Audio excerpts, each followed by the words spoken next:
एक बार फिर से स्वागत है आप सभी का हमारे चैनल पे दोस्तों। आज की वीडियो में बताने वाला आपको यहाँ पे दोस्तों मैथमेटिकल यानी कि दोस्तों CC5 का जो है आपका यहाँ पे यूनिट 2 है। ठीक है, मैंने आपको पहला यूनिट में आपको लॉजिकल स्टेटमेंट के बारे में बताया। ठीक है, उसमें जितना इंपॉर्टेंट जो प्रश्न था मैंने सब कुछ बता दिया, आप लोग जाके देख लीजिएगा, प्लेलिस्ट पे आपको मिल जाएगा। ठीक है, आज की वीडियो में बताएंगे आपको सेमेस्टर 2 का आपको जो है वो CC5 यानी कि mathematical computational thinking and analysis का दोस्तों यहाँ पे यूनिट 2 बताएंगे। ठीक है, यानी कि सेट और नंबर सिस्टम। ठीक है, सेट और नंबर सिस्टम से आपका जो पूरा प्रश्न बताएंगे, तो जितना जो महत्वपूर्ण प्रश्न बन सकता है उसके बारे में आप लोगों को बताएंगे। तो देखिए, पहला जो प्रश्न देगा कि निम्नलिखित में से कौन सा एक स्थितीय संख्या प्रणाली नहीं है। ठीक है, इनमें से कौन सा जो है वो एक स्थितीय संख्या प्रणाली नहीं है। तो आपका जो यानी कि पहला हो जाएगा। ठीक है, पहला का जो आपका हो जाएगा ऑप्शन नंबर ए से हो जाएगा, यानी कि रोमन नंबर सिस्टम हो जाएगा। ठीक है, रोमन नंबर सिस्टम यानी कि आपका जो पहला का आपका ऑप्शन नंबर 1 से हो जाएगा। ठीक है, ए वाला। अगला प्रश्न देख लेते हैं। अगला प्रश्न क्या बोल रहा है? अगला प्रश्न देखिए कि बाइनरी नंबर सिस्टम के में मूलक का मान होता है। तो इसमें जो बाइनरी जो नंबर सिस्टम होता है इसमें मूलक का मान कितना होता है? और 2 होता है। ठीक है, कितना हो जाएगा? 2 आपका सही हो जाएगा, ऑप्शन नंबर 2, वो सॉरी ए हो जाएगा। ठीक है, ऑप्शन नंबर ए आपका सही हो जाएगा, यानी कि 2 इसका होता है मान। अगला देखिए, दशमलव संख्या 10 का बाइनरी समतुल्य कितना होगा? तो दशमलव संख्या जब 10 का जब बाइनरी संख्या अगर हम निकालेंगे तो कितना हो जाएगा?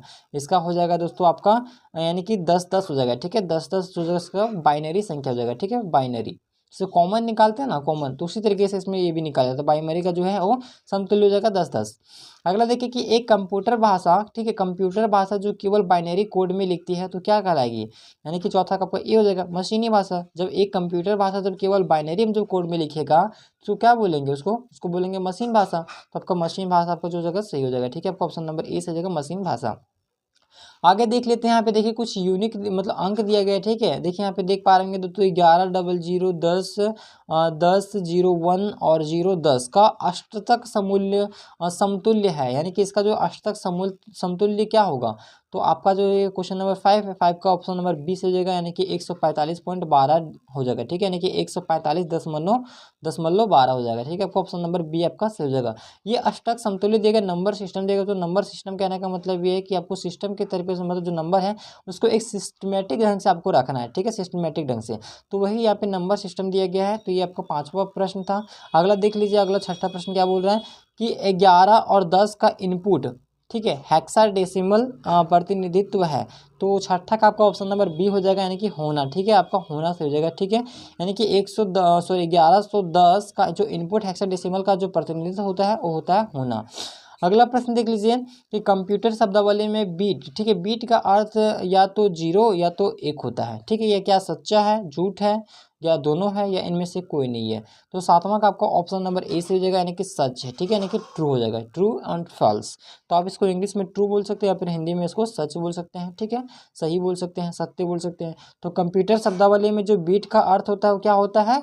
0 या फिर 0 होगा या फिर 1 होगा। तो यह क्या है? सत्य है या फिर असत्य है? तो यह जो है वो सत्य है।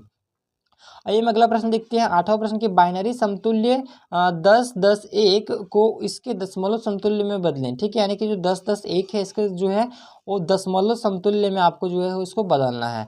तो 8वां का ऑप्शन नंबर ए से हो जाएगा, क्या हो जाएगा? 31 हो जाएगा। ठीक है, 21 आपका ये वाला सही हो जाएगा। अगला प्रश्न देख लेते हैं कि निम्न में से कौन सी, एक मिनट, आप यहाँ पे देखिए, निम्न में से कौन सी बाइनरी संख्या नहीं है? ठीक है, यहाँ पे कुछ संख्या दी गया और इनमें से कौन सा जो एक बाइनरी संख्या नहीं है? ठीक है, 9वां का आपका सी हो जाएगा, यानी कि 11 ही। ठीक है, ये आपका जो है बाइनरी संख्या नहीं है। बाइनरी संख्या जो है ये आपका नहीं है, 11 का सी हो जाएगा, क्योंकि यहाँ पे 11 और ई दिया गया है। तो अगला प्रश्न देखिए कि निम्नलिखित में से कौन सा जो है बाइनरी का सही प्रतिनिधित्व है संख्या? तो इसमें जो 10वां का आपका डी हो जाएगा। ठीक है, यानी कि क्या आपका हो जाएगा 000 ब्रैकेट में उसके बाद स्क्वायर। ठीक है, 000 ब्रैकेट में स्क्वायर। तो आपका ऑप्शन नंबर डी आपका सही हो जाएगा। तो मैं उम्मीद करता हूँ तो आपको ये वीडियो पसंद है। वीडियो को लाइक कीजिएगा, चैनल पर नए चैनल को सब्सक्राइब, साथ बेल आइकन को प्रेस कर लीजिए।